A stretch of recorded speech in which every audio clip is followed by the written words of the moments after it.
Merci. Pour le groupe Révéler Rennes, Madame Gandon. Madame la maire, chers collègues, en cette période de rentrée et à la veille de l'inauguration de la seconde ligne de métro, nous sommes partagés entre joie, espoir, mais aussi quelques inquiétudes au risque de quelque peu gâcher la fête. La joie, tout d'abord, parce que notre groupe est évidemment favorable au métro.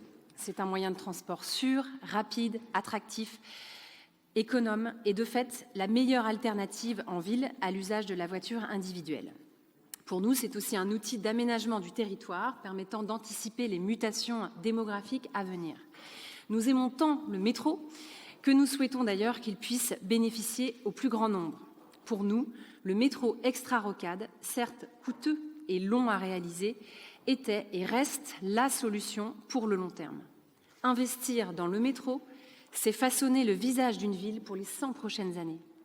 Parce qu'une métropole ne se gère pas à courte vue, à l'échelle d'un mandat, mais bien avec une vraie vision de long terme. L'espoir ensuite, c'est celui que vous passerez une vitesse sur les autres dossiers liés à la mobilité dans notre métropole. Car cette seconde ligne de métro semble être l'alpha et l'oméga de votre stratégie transport, réponse ultime au problème des bouchons. Permettez-nous d'en douter. Nous espérons donc qu'une fois cette étape franchie, vous mettrez un coup d'accélérateur sur les autres dossiers, et en particulier les lignes de trambus, grande promesse de campagne en 2020. De fait, 2 ans plus tard, nous n'en sommes toujours qu'au stade des études.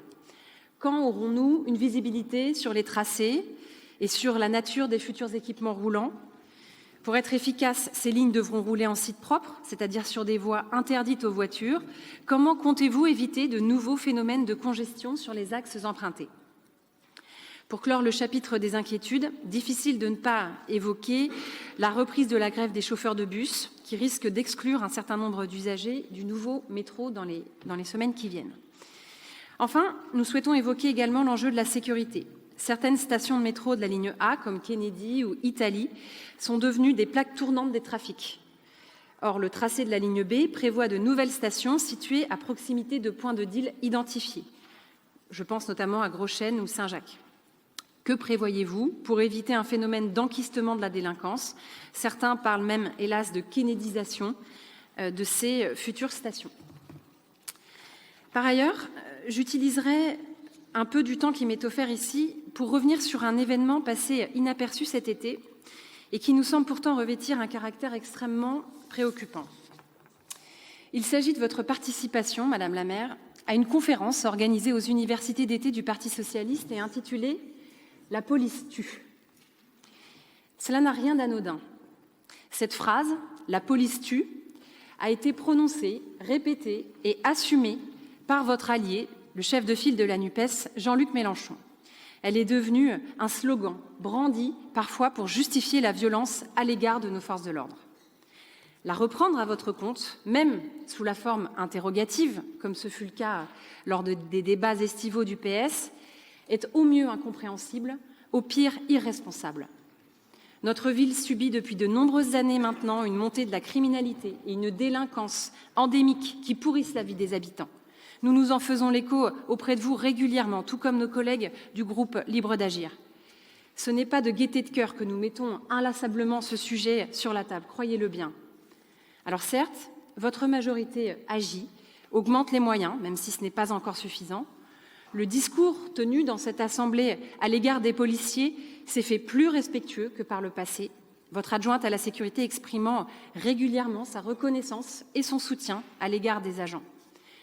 Mais que doivent penser ces agents lorsqu'ils vous voient assise au premier rang de cette conférence? Comment doivent-ils interpréter votre alliance avec la France insoumise de Jean-Luc Mélenchon? Je ne saurais formuler meilleure réponse aux propos de M. Mélenchon que celle énoncée par Bernard Cazeneuve. Je le cite, « La police nous protège, des policiers tombent chaque année pour assurer la protection des Français. Ils méritent notre respect. Les insulter et les salir par électoralisme et par pur cynisme est irresponsable et indigne. » Le 3 septembre, dans le journal du dimanche, le même Bernard Cazeneuve interrogeait les socialistes en ces termes. « Est-ce que le PS considère que la police tue? Pourquoi n'exprime-t-il pas clairement les désaccords ?» Je n'ai pas pu entendre l'avis que vous avez exprimé lors de ce débat, Madame la maire. Alors, je vous pose la même question, simple, claire, nette, précise. Considérez-vous que la police tue ?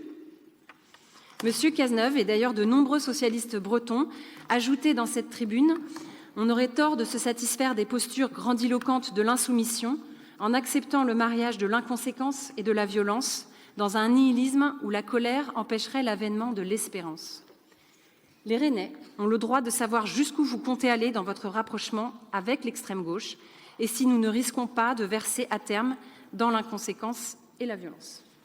Je vous remercie.